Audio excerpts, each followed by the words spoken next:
Yo, Pac, is that you? Ain't the reunion we wanted, but it's the one we getting.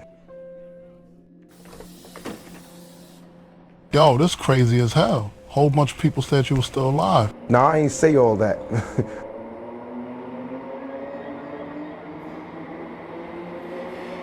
I'm bugging out. What you saying, man? I'm saying you ain't daydreaming or sleepwalking. Wake up, Big. What's the last thing you remember before you got on that train? The last thing I remember is getting shot. Hold up. We did? Welcome to limbo, big man.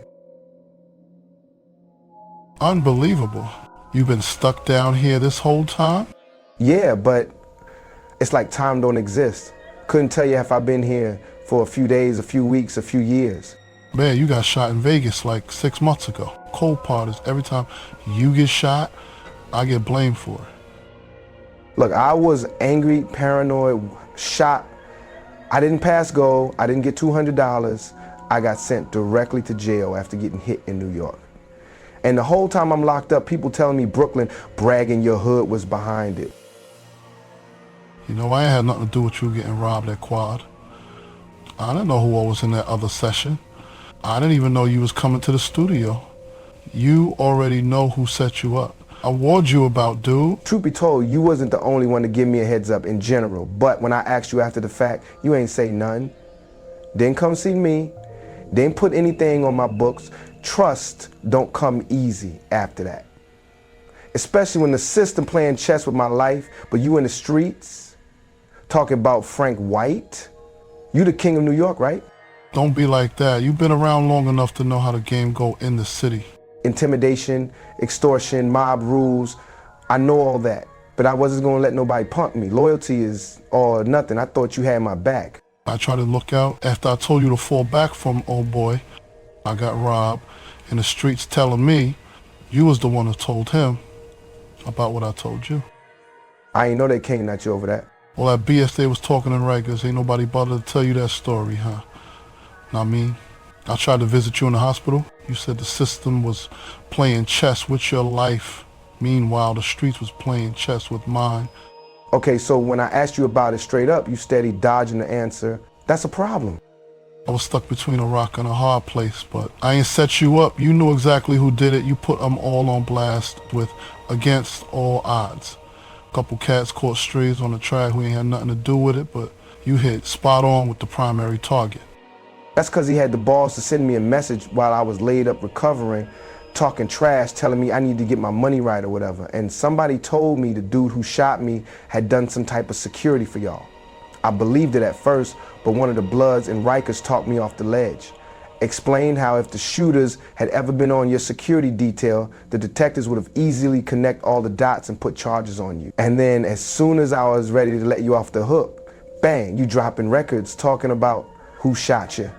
On the real, I recorded those verses 2 months before you even got shot. It wasn't even supposed to be my song. The label took the original lyricist off and put the joint out after everything went down. And plus the beat was too hard to sit on the shelf forever. The track was gonna get released at some point regardless. So y'all was just selling records off my pain for entertainment. Yeah, I could believe that. The press turned on me after that Halloween in Atlanta, when I got into it with them drunk-ass plainclothes cops. I mean, you could build a whole career on painting me as a villain once they tried to label me as some kind of cop killer. Which was crazy because they shot at me first, and both of them was carrying guns stolen from an evidence locker. Couldn't get no dirtier than that. And I'll tell you something else. When they got the drop on us in the quad, told everybody to get down and put hands up against the wall. As soon as I reached for mine, one of them yelled, "Gun!" And they started shooting immediately and with accuracy. I got hit in the head and hit in the hand before I could even pull the gun out my waist. For real? That don't sound like no stick-up kids from any 5 boroughs I ever heard of. The only cats I know talk like that is the police. I don't know. They ain't look like cops. They look bummy as hell, for real. But they had marksman skills. And you can't tell me they was bold enough to do a robbery like that in Times Square without some kind of green light. The police know who shot me too. They were standing right there when them stick-up kids ran out the studio. I'm shot bleeding and the cops right outside standing around smiling like something was funny. That's why, I ain't got no crooked police on the payroll. I never moved like that, ain't had no bread for nothing like that. Meanwhile, they was in there telling us that you shot yourself and how your head was bleeding because you got pistol whipped. That's why I came to the hospital dolo. Wanted to let you know personally, I ain't had nothing to do with it. I even tried to return your man's hammer that was hitting in the studio. Try to show love. Just understand, I couldn't trust nobody after that night. Didn't even trust the doctors. I could feel the walls closing in, knew that wouldn't be the last time somebody tried to kill me.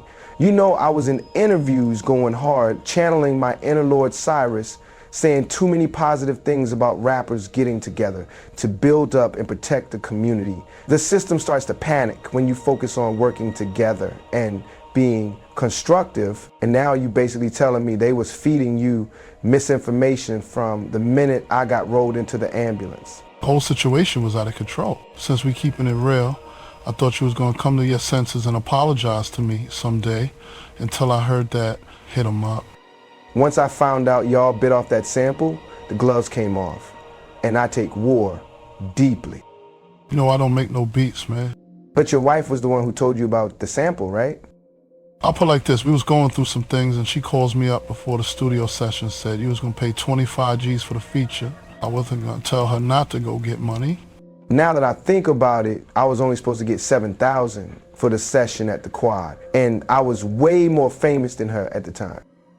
Yeah, you was really tripping when you said you want us to pay you that 7K when we ain't even book you for the feature. True, but you ain't trying to play past the question. Did she tell you about the sample or not?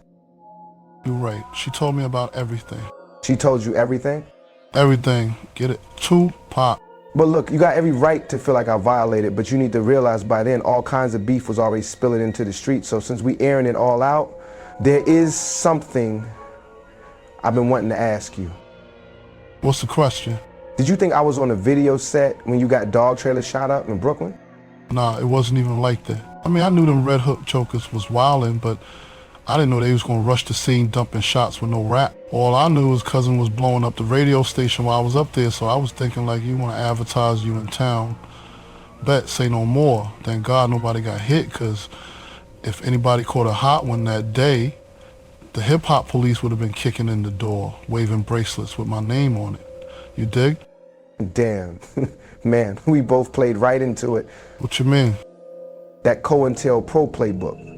I'm talking about the exact same strategies they documented, but mine is the paperwork. The players change, but the plays stay the same.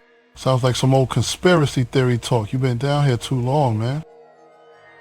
One thing you are gonna find out about being stuck in here is that ain't nothing to do but reflect. I was incarcerated before I was even born, feel me? The system had a target on my back my entire life. Yeah, that was your life, but what that got to do with me? I'm all about getting money and putting food on the table. I was just happy I didn't have to sell no more crack.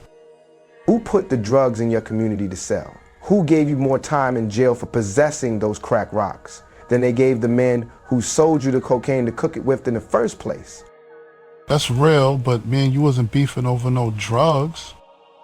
Exactly. It's just one of many things to beef over. One of a series of traps you can step into. You don't want to sell drugs no more? Cool, try this rap beef instead. Question, how'd you get shot? Now that you mention it, not too different from how you got ambushed in the whip. We was leaving a party. I was sitting in the passenger seat. We stopped at the red light. And the next thing you know, shots start busting from the car sitting right next to us. The only time hits like that go down is if it's a drug cartel or a covert assassination. We wasn't selling no drugs, but got hit in the exact same way. Damn, that's real deep. Yo, how you be knowing all this stuff, man? Growing up, people around me was teaching me the truth about history, and some of my earliest memories were over in Jersey because my mother had to protect us from the East versus West Coast violence that COINTELPRO instigated in the 70s. Informants all in the mix, couldn't trust nobody in the city. Instigating a coastal beef is what made New York unsafe for my mother after she was acquitted. Oh, word? Nah, I get what you were saying earlier about running the same play. When you called Homeboy a snitch in the track, my mind was blown. I never put two and two together until you said something, but then it was like, yo, there's only one way somebody can beat charge after charge like that and not do no real time for felony crime, know what I mean? Down here, you can see everything crystal clear. There was informants all around me. Should have known what time it was as soon as I saw that magazine cover talking about East Coast versus West Coast. That was a mirage. My youngins was from the East Coast. I was born in this city. By the time it was a headline, it was too late though. Shots were already fired and I had already signed my deal with the devil. I ain't gonna lie, I couldn't wrap my head around why you signed over there. You was always thug life to me. I mean, you was the one who put me on to how I could flip the publishing game and all that. You don't know the half. I wrote a whole screenplay while I was locked up. Had my production company lined up, about to let my little homie shine on the mic. We were planning to make movies in the whole nine, but upstate, a different animal from Rikers. I had to sign that handwritten contract to get out of prison. And I held up my end of the deal, but when I went to get the rest of my music from out the studio, they stunted on me. Had the nerve to tell me I couldn't have my own music, so I fired Pork Butt and his bum security after they locked me out the studio. Fired that shady ass lawyer too. 2 weeks later, I get shot. Yo, for real, I was making all kind of moves to focus on letting my artists blow up and really do my thing to get those publishing deals popping too. But no matter how hard I planned for the future, I would still wake up paranoid, like I was really scared. It was like I knew somebody was gonna kill me, and now we both here. You probably had the sight too. The sight, what is that? Yeah, it's like the ability to see visions from the future. Me and this down-ass chick, Niobe, used to talk about it all the time. That was my homegirl, a real ride or die. Met her way back in the day at the School of the Arts in B-More. We would sit there and close our eyes and then tell each other what we saw. Matter of fact, she came up with the concept for the California Love video. We use Mad Max as an example because that was the closest thing to her vision at the time. But ever since I've been here, that destroyed and broken version of the world is all I can see when I close my eyes. What you think it means? I don't know. I'm starting to think it's a real place. Damn. Wish we pieced it up while we was both still alive. You my boy, and I know we both made some bad decisions, but yo, being stuck down here with you forever ain't exactly how I plan on spending the afterlife, you know? Keep your head up, Big. We can't take back the messed up stuff we did while we was alive, but it wasn't all bad. Our lyrics touched millions of people, changed people's lives, helped them survive the struggle.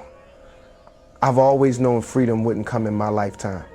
But what if I told you we were destined to battle with each other in life, so a future generation could learn from our mistakes after our deaths, so that the youth could see through the system and the strategies it uses to recoup wealth from successful rappers. Imagine a future where talented artists, athletes, intelligent orators, and young entrepreneurs who came from the hoods all over America no longer wait around for their next leader, but instead lead by example, teaching each other to avoid the traps and pitfalls, working together to be constructive and replace that corrupt system with a system of justice. No more icons, no saviors, no leaders, only code. I believe our fans have the power to change the world, and when they finally have the confidence to believe in themselves, to build a brighter tomorrow, that might just be our ticket out of here. And maybe this ain't the end, maybe it's just an interlude before the next track. Been here this whole time, and I still wonder if heaven got a ghetto. You know they do. When everything you said about inspiring the fans comes true, that's gonna be our next stop.